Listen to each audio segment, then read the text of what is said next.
Rumah betul-betul dekat belakang Masjid Habib, masjid baru ni. Ni adalah rumah dia. Jom kita tengok ni. Rumah yang kita tengah jual ni ada dekat tingkat 1. So turun-turun tangga, boleh terus ikut pintu kecil ni lah, boleh terus sampai ke Masjid Habib lah. Kawasan Pasar Puri Nipah ni adalah gated and guarded lah. Untuk parking pun adalah free parking. Setiap unit memang akan dapat parking lah. Okay, sekarang jom kita tengok dekat bahagian dalam unit ni. Yang ni adalah ruang tamu dengan ruang makan lah.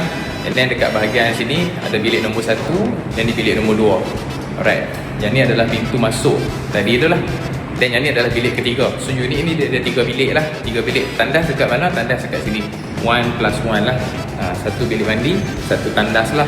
So sini bahagian dapur. Okay, bahagian dapur dah siap buat tabletop. Okay, cuma ada macam sikit lah sini tile dia. Dan dekat sini adalah bahagian laundry area.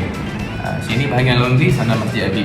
Untuk harga kita masih dalam discussion lagi, tapi expect bawah daripada 300,000 lah. So anggaran bulanan dalam 1,300, lebih kurang macam tu lah. Untuk anda yang berencana nak jual properti di negeri Kedah dan juga Pulau Pinang, boleh hubungi saya, Abdul Muhaimin, ejen hartanah berdaftar.